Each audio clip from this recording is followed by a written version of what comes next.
हरे कृष्णा। जगत गुरु श्रील प्रभुपाद महाराज की जय।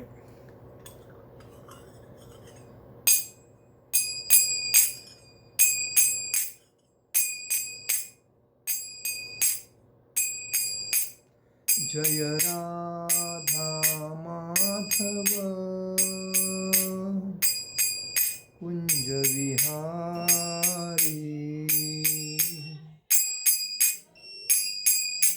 जय राधा माधव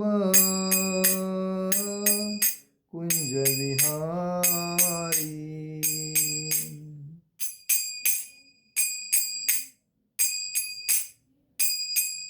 जय राधा माधव कुंज विहारी।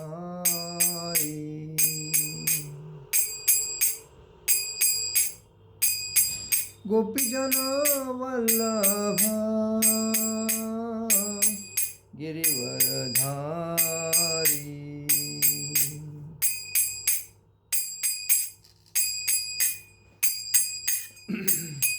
गोपीजन वल्लभ गिरिवरधारी।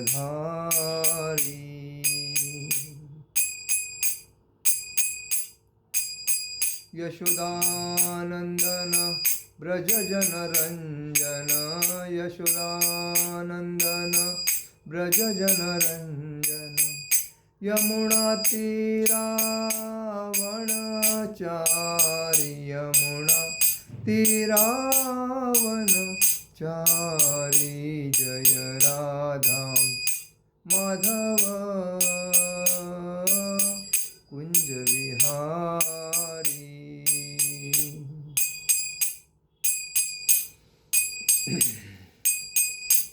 जय राधा माधव कुंज विहारी।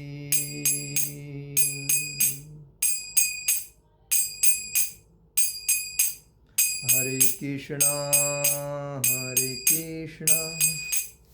कृष्णा कृष्णा हरे हरे, हरे राम राम राम हरे हरे। हरे कृष्णा कृष्णा कृष्णा हरे हरे, हरे राम राम राम हरे हरे।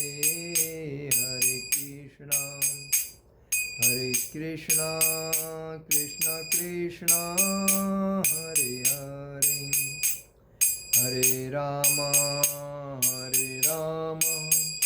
राम राम हरे हरे। हरे कृष्णा कृष्णा कृष्णा हरे हरे, हरे राम राम राम हरे हरे।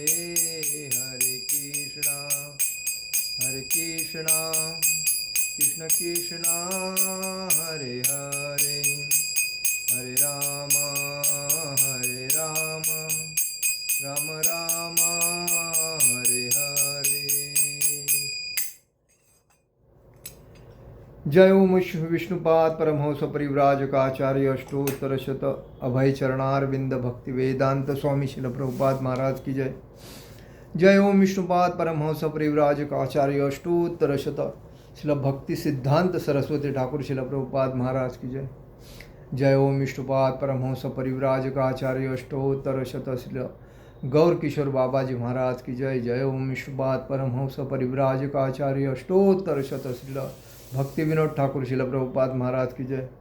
जय ओम विष्णुपाद परमहंस परिव्राजकाचार्य अष्टोत्तर शत श्रील जगन्नाथ जी बाबा जी महाराज की जय।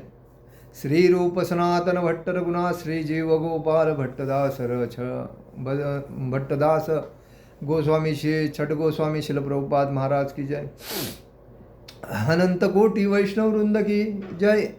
नामाचार्य श्री हरिदास ठाकुर की जय। प्रेम से कहो श्री कृष्ण चैतन्य प्रभु नित्यानंद श्री अद्वैत गदाधर शिवासादि गौर भक्तवृंद की जय। श्री श्री राधा कृष्ण गोप गोपीनाथ श्याम कुंड राधा कुंड गिरि गोवर्धन की जय। मथुरा वृंदावन धाम की जय। मायापुर नवदीप धाम की जय। द्वारका धाम की जय। पुरुषोत्तम क्षेत्र जगन्नाथपुरी धाम की जय। अयोध्या धाम की जय। बद्रीनाथ धाम की जय। रामेश्वरम धाम की जय। गंगा माई की जय। यमुना माई की जय। तुलसी महारानी की जय। भक्ति देवी की जय। हरिनाम संकीर्तन की जय। समवेद भक्त वृंद की जय। समवेद भक्त वृंद की जय। समवेद भक्त वृंद की जय। All glories to assembled devotee, all glories to assembled devotee, all glories to assembled devotee। Shri Shri Guru Gauranga की जय। निताय गौर प्रेमानंदे हरे हरि बोल। ओम नमो भगवते वासुदेवाय। ओम नमो भगवते वासुदेवाय। ओम नमो भगवते वासुदेवाय। आज हम लोग भगवद गीता के तीसरे अध्याय पे चर्चा करेंगे। आज से 2 अध्याय तो पूर्ण हो गए हमारे। इसमें कर्मयोग, हम लोग कर्म किसके लिए कर रहे हैं, वैसा तो कर्म योग, ज्ञान योग, भक्ति योग और निष्काम कर्म योग, ऐसे 4 योग है। उसमें हम कर्मयोग के ऊपर तीसरे अध्याय में कर्मयोग के ऊपर चर्चा करेंगे। शुरुआत करते हैं। अर्जुन उवाच जायसी चेत कर्मणस्ते मथा बुद्धिर्जनार्दनम तत्की कर्मणि घोरे मानियो जयसी केशवः। अर्जुन उवाच जायसी चेत कर्मणस्ते मता बुद्धिर्जनार्दनम तत्की कर्मणि घोरे मानियो जयसी केशवः। अर्जुन उवाच जायसी चेत कर्मणस्ते मता बुद्धि जनार्दन तत्की कर्मणि घोरे मानियो जयसी केशव।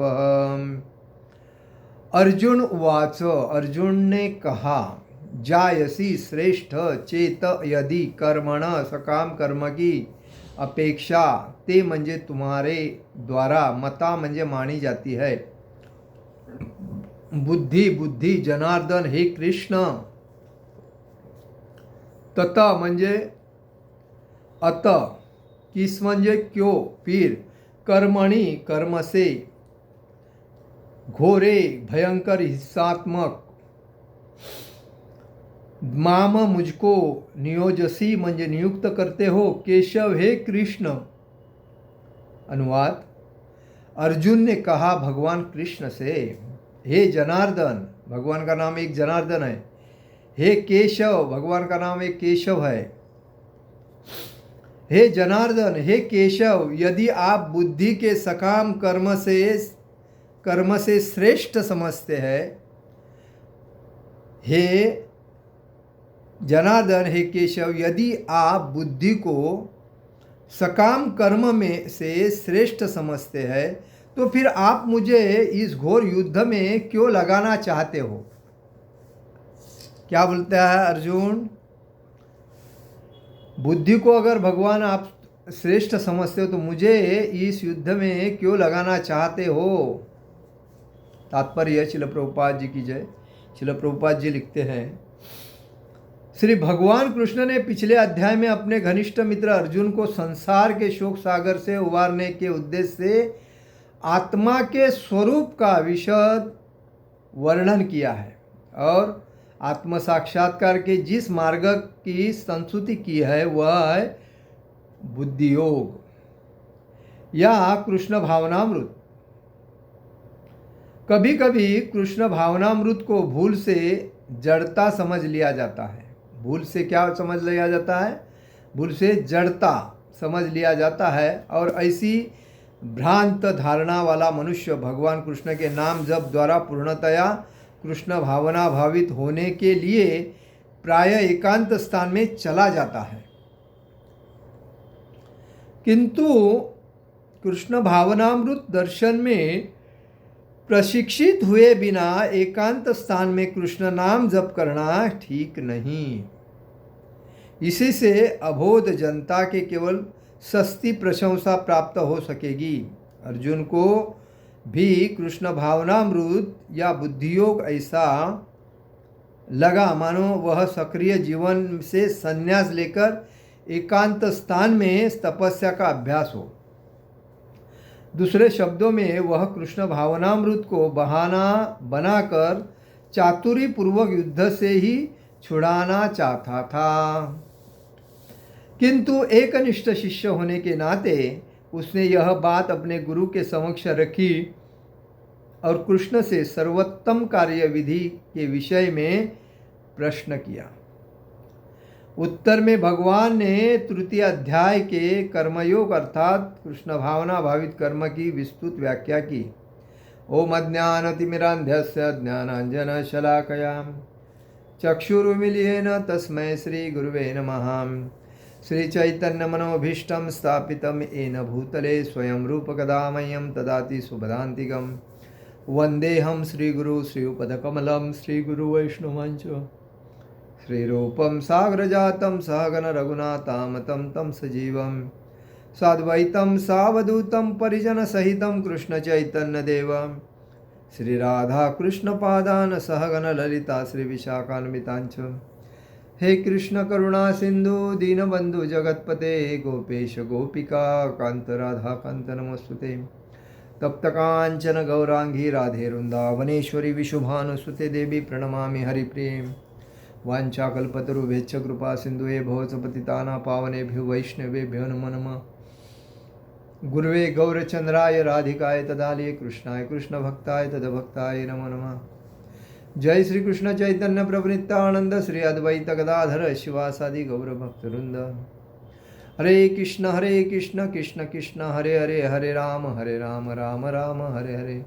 श्री गौरनिताय श्री कृष्ण बलराम श्री ललिता विशाखा राधा श्याम सुंदर श्री जगन्नाथ सुभद्रा बलदेव जी भगवान की जय। आप सभी का हार्दिक स्वागत। कर्मयोग, ज्ञान योग, बुद्धि योग और भक्ति योग और निष्काम कर्मयोग। कर्मयोग में हम लोग भगवान के लिए कर्म क्या कर रहे हैं? मुख्य तो भक्ति योग सर्वश्रेष्ठ है जो भगवान के लिए किया जाता है। कर्म योग ये हम किसके लिए कर रहे हैं? कर्म कर रहे हैं। जो हम काम करते हैं अपने लिए कर रहे हैं, भगवान के लिए कर रहे हैं कि अपने दूसरे के लिए कर रहे हैं। जब हम दूसरे का कर्म करते हैं तो दूसरा हमें क्या देता है? महीने में सैलरी देता है। कर्म, दूसरे की नौकरी करते हैं, दूसरे के लिए कोई भी कार्य करते हैं। आज देखिए 98% लोग जो है दूसरे के लिए काम करते हैं। नौकरी बिजनेस, नौकरी बिजनेस। भगवान के लिए क्या करते हैं? भगवान के लिए कुछ नहीं करते हैं। भगवान के लिए मंदिर में आना है तो कभी आते हैं, किसी ने बुलाया तो कोई डोनेशन देते हैं, निकल जाते हैं। लेकिन भगवान के लिए कर्म जो करता है, जैसा मंदिर बांधना है, जैसा बगीचा, भगवान के लिए फूल मिलना चाहिए इसके लिए बगीचा बना रहा है। भगवान के लिए तुलसी लगती है इसलिए तुलसी का ये उद्यान बना रहा है। भगवान के लिए चेतोदर्पण मार्जन साफ सफाई कर रहा, भगवान के मंदिर की साफ सफाई कर रहा है। भगवान के लिए भोग बना रहा है। भगवान के लिए सब्जी लाने को जा रहा है, भगवान के लिए कपड़ा लाने जा रहा है, भगवान के लिए कलेक्शन कर रहा है। भगवान के लिए जो कर्म होता है वो भक्ति योग में आता है। हम लोग किसके लिए कर रहे हैं? अपने परिवार के लिए कर रहे हैं, बाल बच्चे के लिए, बच्चे का पढ़ाई लिखाई करने के लिए कर रहे हैं। पत्नी को अच्छा जो मंगलसूत्र बनाना है, हार बनाना है, अंगूठी बनाना है और डायमंड का नेकलेस लेना है, घर दूसरा लेना है, प्रॉपर्टी खरीदना है, बैंक बैलेंस बनाना है, गांव में घर बांधना है, ये अपने लिए बना रहे हैं, क्योंकि कर्म कर रहे हैं। किसके लिए? अपने खुद के लिए, लेकिन भगवान के लिए कुछ नहीं कर रहे। जो इस संसार में जीवन दिया है हमें 84 लक्ष होने के बाद, मनुष्य जीवन, भगवान ने भक्ति करने के लिए और भगवान के लिए कार्य करने के लिए। जो एक मनुष्य 84 लक्ष योनि में मनुष्य ही एक कार्य कर सकता है, बाकी जानवर तो नहीं कर सकते। कोई कर सकता है जानवर? नहीं। सो बाहर निद्रा भय मैथुन के पीछे लगे रहते हैं। तो मनुष्य को भगवान ने बुद्धि दी है और बुद्धि के अंदर विवेक दिया है। बुद्धि तो सब प्राणियों को है। बंदर अगर बच्चा को पैदा करता है, बच्चा जब होता है तो बंदर अपने बच्चों को किसी ने अगर ऐसा टॉर्चर किया या किच किया तो ऐसा भड़कता है उसके ऊपर। बच्चा अगर किधर गिरा है, मिला नहीं, तो उसके पीछे जाता है। ये बुद्धि है उसको। कुत्ता मालिक के पास आता है, चाटता है, क्योंकि मैं आपका वफादार हूँ, मुझे कुछ खाना खिलाओ। मालिक अगर नहीं दिखता है तो वो परेशान होता है, किधर गया मेरा मालिक, किधर गया। मालिक के सामने बैठता है। बिल्ली अब इधर उधर घूम के आएंगी, लेकिन एक ही घर में रहेगी और उसी घर में अपना बिस्तर, बच्चे भी डालेंगी, तो किधर डालेगी? दूसरी जगह पे लाके बराबर उसी में घर पे रखेंगे, क्योंकि ये लोग घर वाले मुझे मानते। तो हर प्राणी को बुद्धि दिया है भगवान ने, लेकिन मनुष्य को बुद्धि में विवेक भी है। विवेक का उपयोग करके व्यक्ति अपने को भगवत धाम जाने का रास्ता बना सकता है। और इसके लिए श्रील प्रभुपाद जी ने विदेशी से भक्त लेके आके इंडिया को प्रचार किया। इंडिया में जब भक्ति का प्रचार किया था तभी प्रभुपाद जी के पास कोई नहीं आ रहा था, खाली बोलते थे जाते थे, बोलते थे जाते थे। क्योंकि हम लोग का एक स्वभाव क्या है मालूम है? जब तक हमें दूसरे का देखा नहीं जाता ना, तब तक हमारे में इच्छा आती ही नहीं करने की। अभी देखो झोपड़पट्टी में कभी कभी देखो, एक किसी ने अपना छोटा सा दुकान डाल दिया, तो दूसरे के दिमाग में आता है, अरे उसने ये डाला ना, तो अभी मैं भी डालूंगा। कंपटीशन, उसने ये सामान लाया ना, मैं भी ये लाऊंगा। मतलब वो अपने मर्जी से चल रहा है, अपने दिमाग से, इसको देखा नहीं जा रहा, ये भी वही कर रहा है। इसके पहले नहीं किया था। अभी हर शॉप में, हर मतलब मार्केट में जैसा उसने किया तो उसको देख के ये करेगा, उसके पहले नहीं। तो ये है, तो एक दूसरे की कॉपी करके करते हैं। तो कहने का मतलब है, हमें भगवान ने धरती पर भेजा है भक्ति करके। 84 लक्ष योनि में त्रस्त होके भक्ति करके आप भागवत धाम आ सकते, बैक टू गॉड हो। तो प्रभुपाद ने पहला जो बुक्स निकाला था तो वही था, आप इस दुनिया में अतिशय त्रस्त हो तो आप अपने जीवन को एक आध्यात्मिक रास्ते पे लाओ।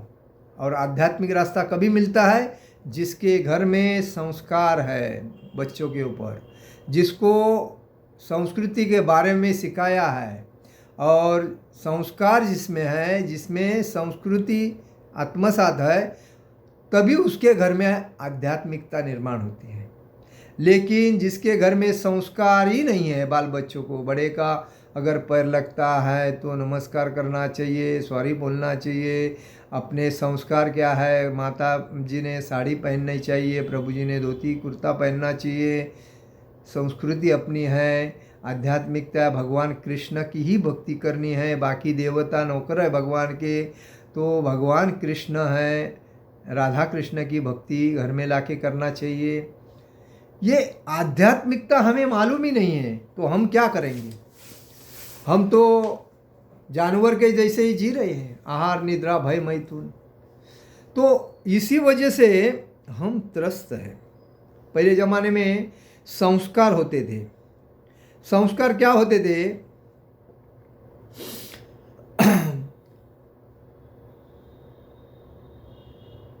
संस्कार, संस्कृति, आध्यात्मिकता जो है ना, ये हमारे जीवन की मुख्य पहचान है। हम जब भी किसी के सामने उठते हैं, बैठते हैं और जो भी कुछ करते हैं, बात करते हैं, तो ये अपने घर के संस्कार से मालूम पड़ते हैं। इसीलिए संस्कार और संस्कृति के बारे में, संस्कार का अर्थ केवल कोई कर्मकांड नहीं है। संस्कार का अर्थ अपने मन और व्यवहार को शुद्ध करना है। जैसा सोना आग में तप कर, सोने को जब बनाना है तो उसको क्या करते हैं, आग में तप कर उसको बाद में साँचे में डाल के उसका पॉलिश करके उसका जेवर बनाते हैं, कुंदन बनाते हैं, बराबर है। तो वैसे ही मनुष्य के ऊपर संस्कार डालने से वो श्रेष्ठ बनता है। कौन? मनुष्य। जिस घर में है उसके परदादा, दादा, पिताजी, बराबर, इनके ऊपर जैसे जैसे एक ब्राह्मण है, ब्राह्मण के घर में पूर्वपार्जित संस्कार, संस्कृति, आध्यात्मिकता चलती आती है, तो वो श्लोकों का अध्ययन करता रहता है, भक्ति का पाठ करता रहता है, पूजा पाठ करता रहता है। दूसरे के घर में अगर पूजा करनी है तो उधर जाके पूजा पाठ करता रहता है। ये उसकी संस्कृति है, तो उसमें वो संस्कार हुए हैं। इसीलिए सत्य बोलना ये संस्कार में आता है। हर आदमी देखिए झूठ बोल के अपना पेट भर रहा है, लेकिन जिसमें संस्कार होते हैं उसका क्या अर्थ होता है, उसको सत्य बोलना पड़ता है, सत्य बोलना चाहिए संस्कार में। जिसमें संस्कार है वो सत्य बोलेगा। माता पिता की सेवा करेगा, जिसमें संस्कार है वो क्या करेगा, माता पिता की सेवा करेगा। उसके बाद गुरु और बड़ों का सम्मान करेगा। कोई अपने से बड़ा भी है, 1 साल में, 2 साल में, 5 साल में, तो उसका आदर करेगा, सम्मान करेगा। और ये जिसके अंदर रहते हैं, जैसा सत्य बोलना, माता पिता का आदर करना, सेवा करना, अपने से बड़ों की, अपने गुरुओं की सेवा करना, सम्मान करना, ये जो है ये संस्कार है, बराबर है। और दूसरी बात क्या है, तो संस्कृति में क्या आता है, संस्कृति में जब व्यक्ति अच्छे संस्कार, जिस व्यक्ति में अच्छे संस्कार होते हैं, पीढ़ीजात होते हैं, मैं अभी बोला पीढ़ीजात, परदादा, दादा, पिता, वैसे जो पीढ़ीजात संस्कार होते हैं, तो वही संस्कृति कहते हैं, उसी को संस्कृति कहते हैं। और वो संस्कृति कैसे होती है, हम कैसे बोलते हैं, हम कैसे चलते हैं, हम कैसे पर्व मनाते हैं, मतलब हमने घर के जो कार्य है कैसे मनाते हैं। आजकल तो डिस्को डांस में ही चलते हैं सब, मतलब कोई शो शाइनिंग कुछ करो, फोटो वीटो खींचो, रील वगैरह बनाओ, लोगों को बताओ। मराठी में कहावत क्या है, झगा मगा माझ्याकडे बघा। यही एक आज चल रहा है, झगा मगा माझ्याकडे बघा। तो मतलब लाइट का प्रकाश कैसा झकझक होता है, झकझक करो और मेरे ऊपर देखो, यही है आज। और ये शो शाइनिंग की दुनिया में लोग खुद को भूल गए हैं, मैं इंसान हूँ कि जानवर हूँ। क्षुल्लक आनंद के लिए लोग अपना जीवन गंवा देते हैं। किसी ने मोबाइल नहीं दिया उसको मार दिया, किसी ने पैसा नहीं दिया उसको मार दिया, किसी ने अपने से छोटी सी गलती की उसको मार दिया। अरे जीवन का महत्व क्या है, छोटे छोटे चीज़ में नहीं करना चाहिए जीवन। ये करोड़ों अरबों सालों की तपस्या के बाद मिला मनुष्य जीवन, उसको हमें भक्ति में लगाने के बाद ही उसका जीवन का ये होता है, जीवन पूर्णत्व होता है। क्योंकि जीवन का मुख्य अर्थ क्या है, भगवान का प्रेम प्राप्त करना। जीवन का मुख्य अर्थ क्या है, भगवान के प्रेम भक्ति को प्राप्त करना। लेकिन हम उधर प्रेम भक्ति को देखते नहीं, हम फालतू में कोई लड़का लड़की से प्रेम करके अगर लड़की ने ना बोला तो आत्महत्या कर रहा है। कितनी मूर्खता है।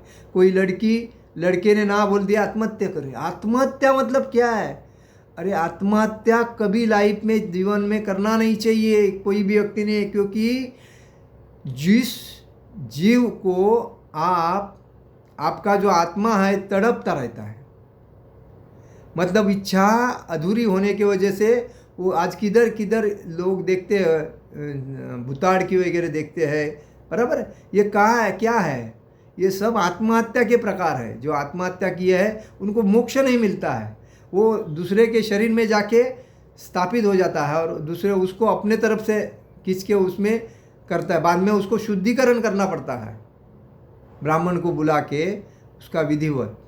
तो वो आत्मा भटकता रहता है, उसको मोक्ष नहीं मिलता है। इसलिए कभी अपने ऊपर कितना भी संकट आए, कितने भी परेशान है, कुछ भी हो जाए, आत्महत्या का विचार कर भी नहीं मन में लाना चाहिए।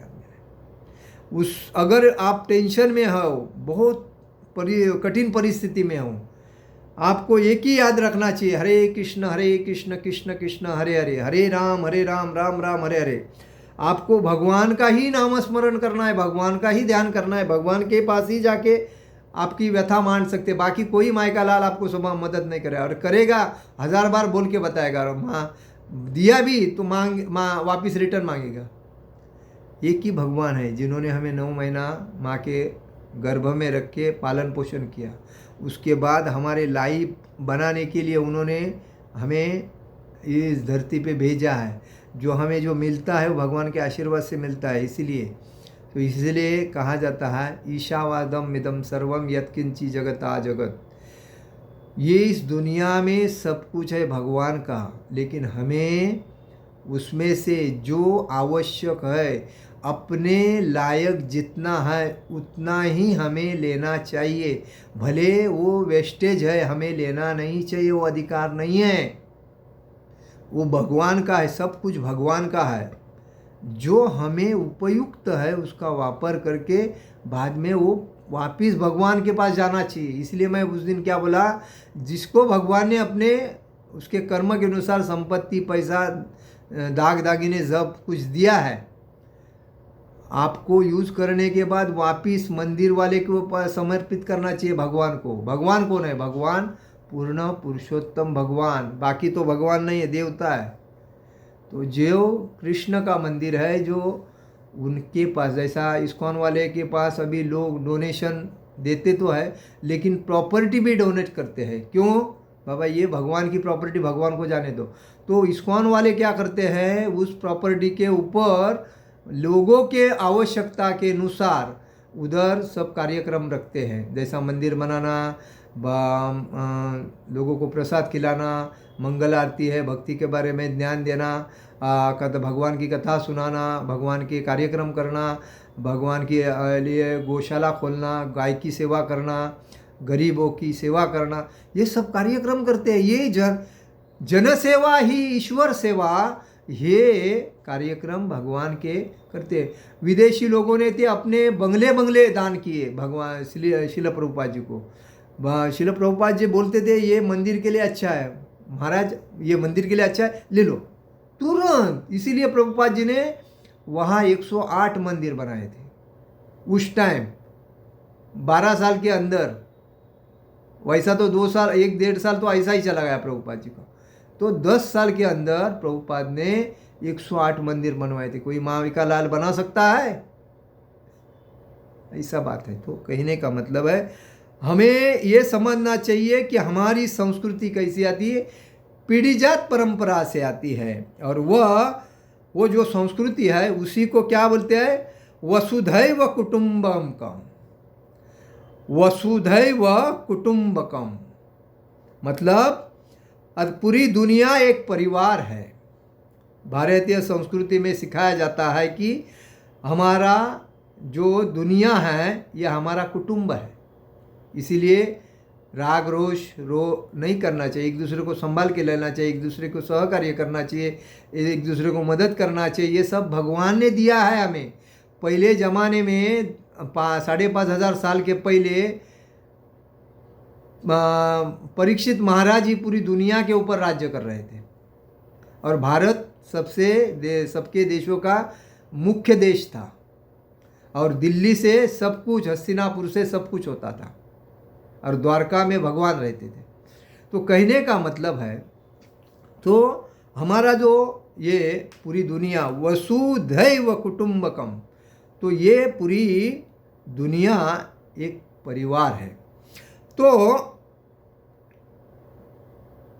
संस्कार व्यक्ति की सुंदरता है। संस्कार क्या है? व्यक्ति की सुंदरता है और संस्कृति समाज की पहचान है। संस्कार व्यक्ति की सुंदरता है। जब सुंदर संस्कार होते हैं, आदमी, लोग क्या बोलते हैं, कितना अच्छा आदमी है, देख कितना विचार उसके बड़े हैं। आज लोग अपने स्वार्थ के लिए मैं, मेरी पत्नी और मेरे बच्चे, भाई बहन माता पिता छोड़ दो साइड में। आजकल की लड़कियां शादी होने के बाद पति को पहला बोलती है, देख मैं इस घर में ना इनके साथ नहीं रहूँगी, मेरे लिए एक तो अलग से घर ले लो, नहीं तो मैं मेरे माता पिता के पास जाऊँगी। अभी बताओ इसके ऊपर क्या संस्कार है। एक लड़का एक लड़की को बोलता है, देख तेरे माता पिता मेरे घर पे बार बार नहीं आने चाहिए, मेरे को तकलीफ होता है, कभी साल में एक बार आएंगे तो चलेगा, लेकिन बार। वो लड़की क्या बोलते हैं, ना मेरे माता पिता 10 दिन आएंगे तो भी मेरे को अच्छा है। अरे इसमें झगड़े होते हैं इन दोनों के, और बाद में घटस्फोट तक जाता है, तलाक तक जाता है। तो कहने का मतलब छोटी छोटी चीज़ क्यों, संस्कार नहीं, संस्कृति की जानकारी नहीं, तो आध्यात्मिकता कहाँ से पैदा होगी, तो आध्यात्मिकता नहीं। इसीलिए कहा जाता है संस्कार व्यक्ति की सुंदरता है और संस्कृति समाज की पहचान है, और ये दोनों को पकड़ के जो चलता है उसको आध्यात्मिकता में आनंद आता है, मतलब आध्यात्मिकता में वो रम जाता है। तो इसीलिए जीवन का सबसे ऊंचा विषय है आध्यात्मिकता। इस जीवन का सबसे ऊंचा अगर विचार है तो क्या है, आध्यात्मिकता। तो आध्यात्मिकता का अर्थ क्या है, मैं कौन हूँ, मैं कौन हूँ। आदमी बोलता है मैं, अब माता पिता जो नाम रखते हो तो मैं ये हूँ। अरे लेकिन तू कौन है, आत्मा हो, ये शरीर तो नश्वर है, बराबर। ये शरीर 5 तत्वों से बना है,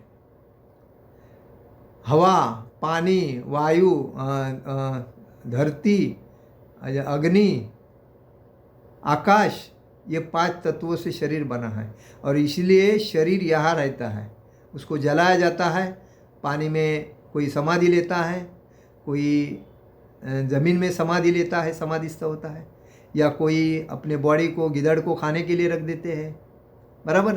कोई कुत्ते खाते हैं, कोई चींटी मूंगी खाती है, ऐसे ये शरीर नश्वर है। इसीलिए मैं कौन हूँ, मैं आत्मा हूँ, ये आदमी को समझना चाहिए। आदमी ये नहीं समझता है मैं कौन हूँ। मालूम है, पहले मैं एक बार एक जगह पे गया था, तो मेरे को उसने क्या बोला, आप पहचानते हैं मैं कौन हूँ।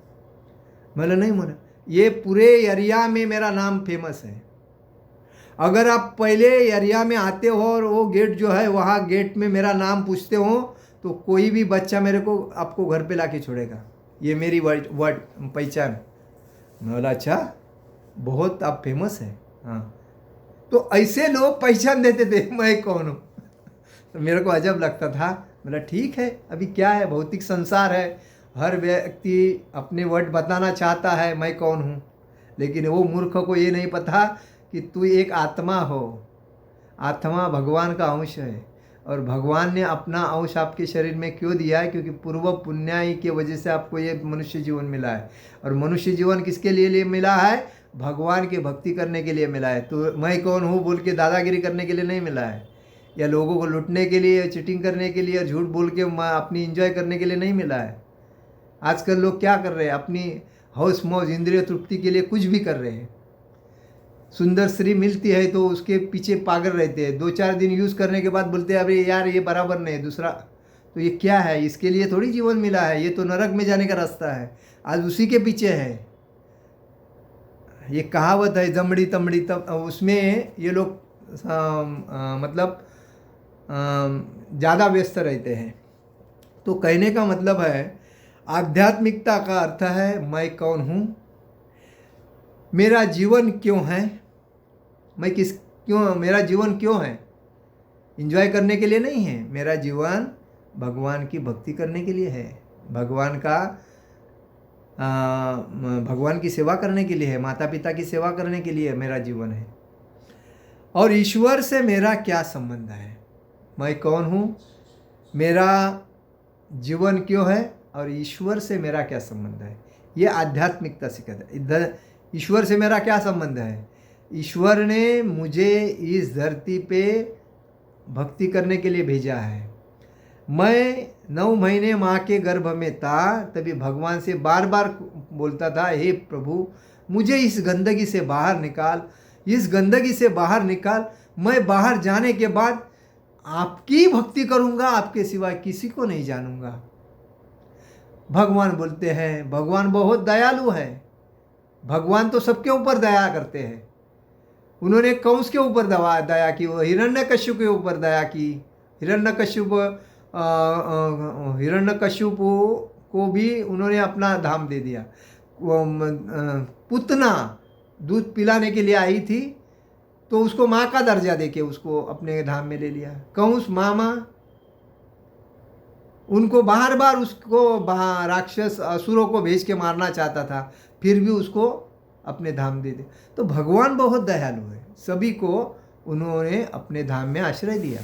तो वैसे ही भगवान हमें भी इस धरती पे भेजे है भक्ति करने के लिए, लेकिन हम भगवान का नाम ही लेने को जानते नहीं। तो ये समझना चाहिए कि ईश्वर से मेरा क्या संबंध है, ये समझना चाहिए।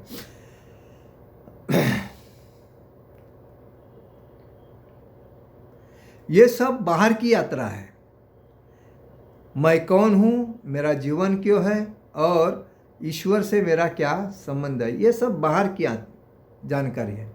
लेकिन भीतर की यात्रा क्या है, अंदर की यात्रा क्या है, ये बाहर माया के जाल में लोगों को ये प्रश्न आने चाहिए कि मैं कौन हूँ, मेरे जीवन का उद्देश्य क्या है और भगवान से मेरा का संबंध क्या है। ये जो भौतिक संसार में, जो माया के जाल में जो पैसा पद प्रतिष्ठा प्रसिद्धि इसके पीछे लगे रहते हैं, कार बैंक बैलेंस वगैरह, सुंदर स्त्री के पीछे पड़े रहते हैं और छोटी छोटी चीज़ में आनंद मानते हैं, क्षुल्लक गोष्ठी मतलब क्षुल्लक चीज़ में इनको लगता है बहुत कुछ है।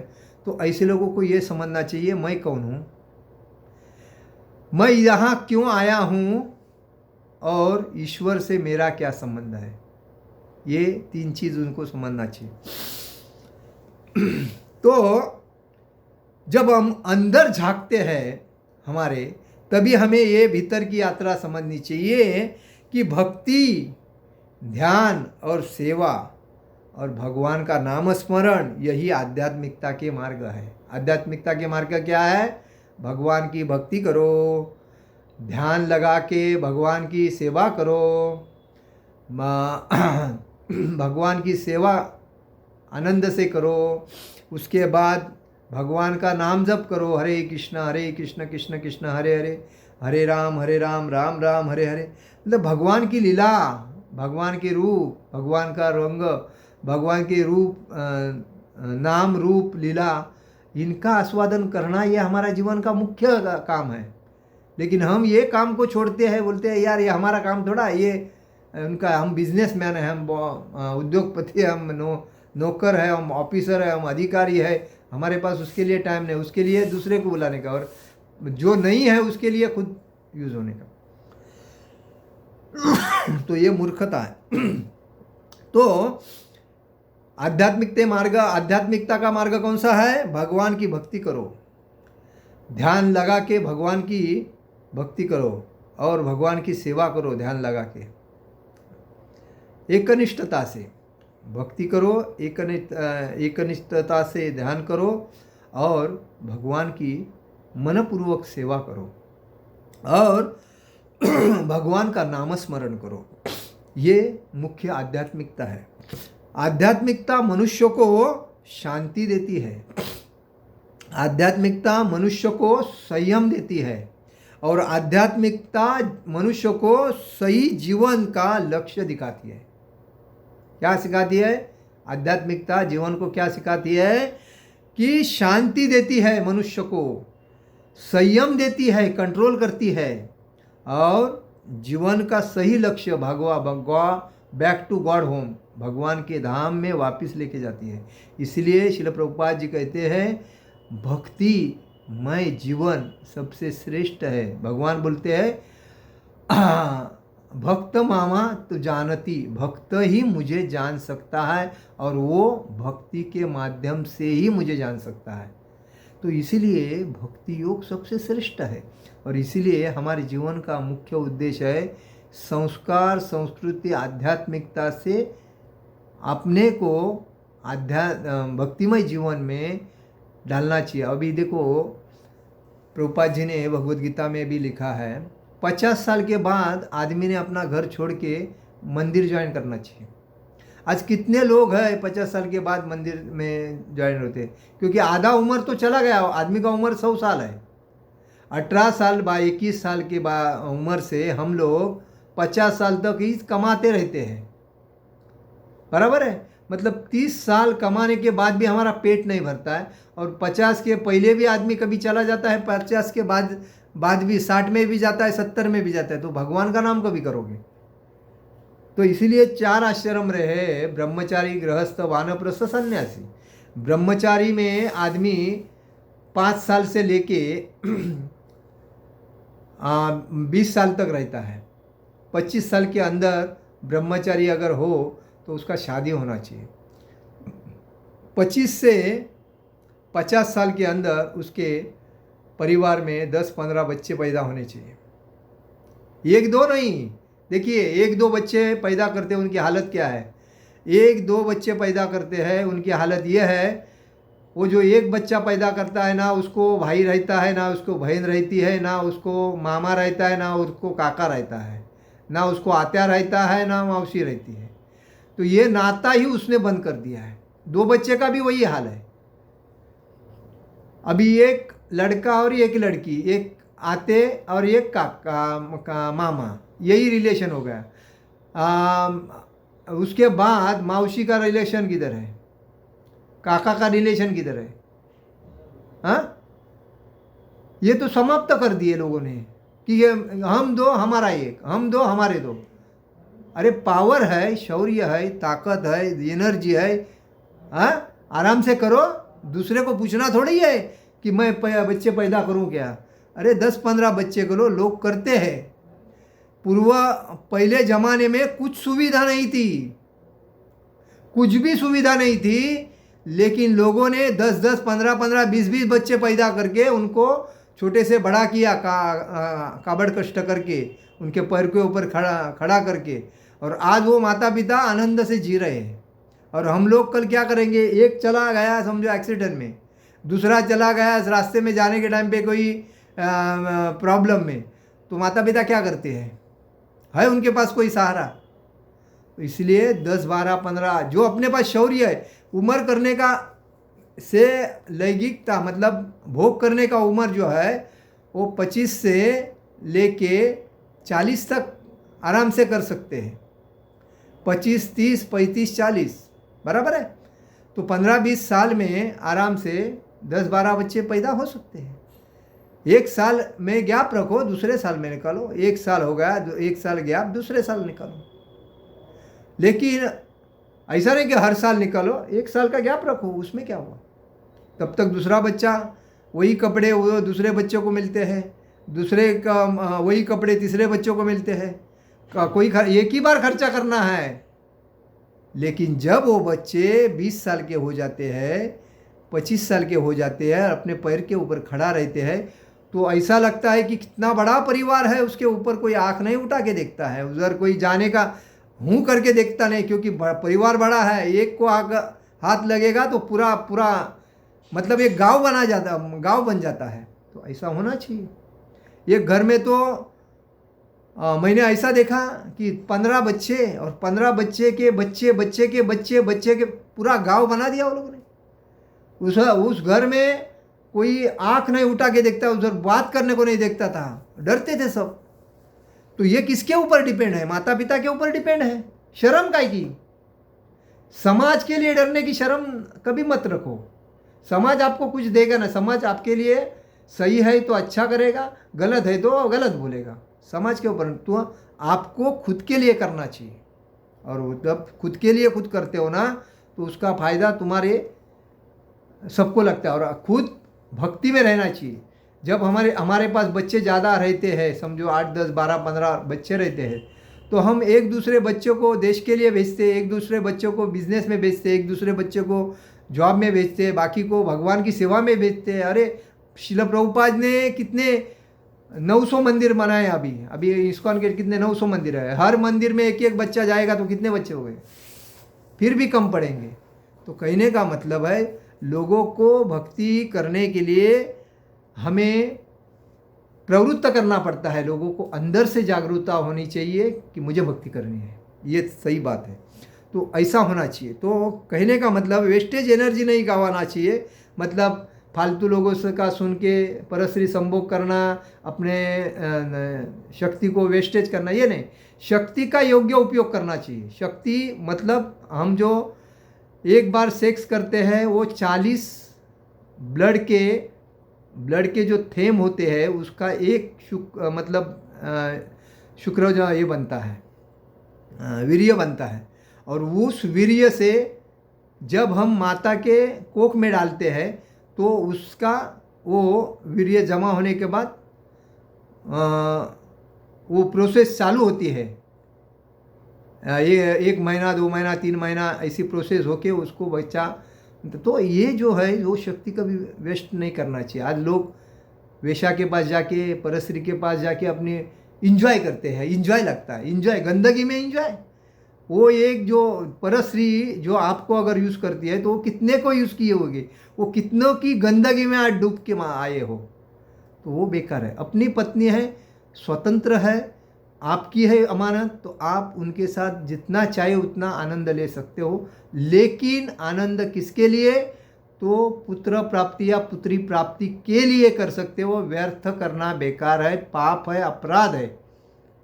शास्त्र में लिखा है पुत्र प्राप्ति के लिए कितना भी भोग करो कोई प्रॉब्लम नहीं, वो भगवान का स्वरूप समझते हैं। लेकिन पुत्र प्राप्ति के व्यतिरिक्त अगर आप करते हो, ऑपरेशन किया हम कर रहे, तो पाप कर रहे, आपके संसार में विघ्न आने वाला है। उस पर ध्यान रखना चाहिए। तो यही बोला जाता है कि आध्यात्मिकता मनुष्य को शांति देती है, संयम देती है और जीवन का सही लक्ष्य दिखाती है।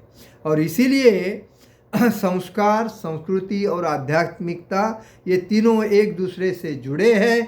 तो संस्कार से व्यक्ति बनता है, संस्कृति से समाज बनता है और आध्यात्मिकता से आत्मा की उन्नति होती है। और जिस समाज में ये तीनों होते हैं वह समाज कभी पतन की ओर नहीं जाता। और इसीलिए संस्कार होना जरूरी है। अच्छे संस्कार यही मुख्य है। अपनी संस्कृति पर अपने को गर्व होना चाहिए। अच्छे संस्कार ये मनुष्य का स्वभाव होना चाहिए। अपनी संस्कृति पर गर्व होना चाहिए और ईश्वर से हमें हमेशा लगाव होना चाहिए, जुड़ाव होना चाहिए और स्मरण होना चाहिए।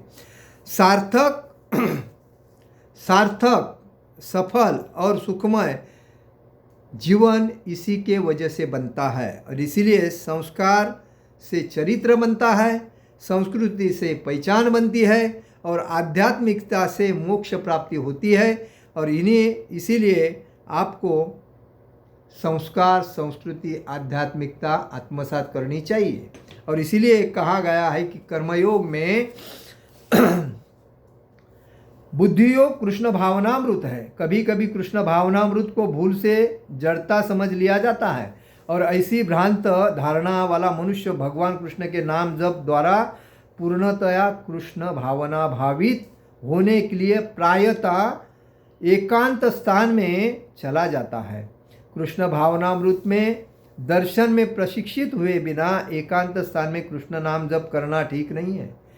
भगवान के भक्ति में जब हम आते हैं तभी प्रथम मंदिर में जाते हैं तो हमें एकांत में नहीं बैठना चाहिए, भक्तों से मिलना चाहिए। भक्तों से मिलने के बाद भक्तों से बातचीत करनी चाहिए। भक्तों के जो संस्कार है वो अपने अंदर आने चाहिए और उनसे मिलजुल के हम चलते हैं। तो बोलते हैं ना, दूध में पानी मिलाने के बाद पानी भी दूध बनता है। तो वही उनके गुणधर्म अपने में आते हैं और हम भी भक्ति में थोड़ी प्रगति करते हैं। किसके वजह से? तो उनके आशीर्वाद से। इसीलिए भक्तों का संग करना जरूरी है। भक्तों का संग भी भक्त देख के करना जरूरी है, क्योंकि सभी भक्त एक सार के नहीं होते हैं। कोई माया के लिए आता है, कोई कुछ फायदे के लिए आता है। तो भगवान को मालूम है कौन सा भक्त क्या चीज़ है। तो भगवान सबकी इच्छा पूर्ण करते हैं, लेकिन भक्तिमय जीवन में जिसकी एकनिष्ठता से भक्ति शुरुआत होती है, उसके ऊपर हमें ज़्यादा ध्यान देना चाहिए। तो दूसरे शब्दों में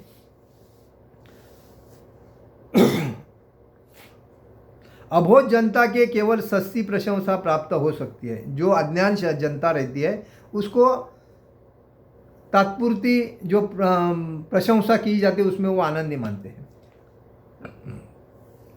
अर्जुन को भी कृष्ण भावनामृत या बुद्धि योग ऐसा लगा मानो वह सक्रिय जीवन में से संन्यास लेकर एकांत स्थान में तपस्या का अभ्यास हो। जब भगवान ने अर्जुन को जब ज्ञान दिया और बताया कि तुमको इनसे मतलब युद्ध करना है, और जब उन्होंने कहा आपके लिए मैं करूँगा, तो उसको लगा कि मैं योग्य मार्ग पे चल रहा हूँ। कृष्ण भावनामृत को बहाना बनाकर चातुरीपूर्वक युद्ध से जी जुड़ाना चाहता था, किंतु एकनिष्ठ शिष्य होने के नाते उसने यह बात अपने गुरु के समक्ष रखी और कृष्ण से सर्वोत्तम कार्य विधि के विषय में प्रश्न किया कि उत्तर में भगवान ने तृतीय अध्याय के कर्मयोग कृष्ण भावनामृत कर्म की विस्तृत व्याख्या की। तो भगवान ने उसे कहा, वो पहला अर्जुन ने क्या कहा कि मैं मेरे गुरु से, भीष्म पितामह से, पर उनके भाइयों से युद्ध नहीं कर सकता। उससे बेटर मैं एक जंगल में जाके एक ध्यानस्थ रहूं, साधु बन के, जो मिले वो खाऊं और आराम से रहूं, मेरे को इससे कुछ लेन देन नहीं। लेकिन भगवान ने जब उसको बताया कि तुम्हारा कर्तव्य क्या है, कर्म क्या है, तभी उसके ध्यान में आया। उसके बाद में वो तैयार हो गया और बाद में भगवान का आदेश मानकर संपूर्ण समर्पित होके वो युद्ध करने के लिए तैयार हो। तो आदमी को भी यही करना चाहिए कि हमें इस संसार में हमारे लिए कोई चीज़ काम की नहीं है। संसार में एक ही चीज़ काम की है, जो भगवान की भक्ति है। बाकी सब ये जीवन चरित्र चलाने के लिए भगवान ने सब बना दिया है, लोगों को ज्ञान दे के।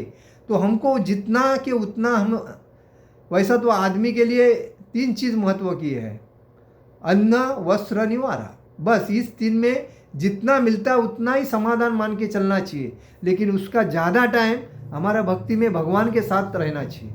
जैसा प्रहलाद महाराज ने किया, ध्रुव महाराज ने किया, अमरीश महाराज ने किया, परत मीराबाई ने किया। तो वो ध्यान भगवान का आकर्षित हो जाता है और इसी वजह से हमारा भगवत प्राप्ति मिलती है। तो हमें अज्ञानता को बाजू में रखना चाहिए, ज्ञानता को प्राप्त करना चाहिए और भक्ति में आगे बढ़ना चाहिए। हरे कृष्णा कृष्ण कृष्ण हरे हरे, हरे राम राम राम हरे हरे। जगत गुरु श्रील प्रभुपाद महाराज की जय। परम पूज्य लोकनाथ स्वामी महाराज की जय। निताई गौर प्रेमानंदे। हरि हरि बोल।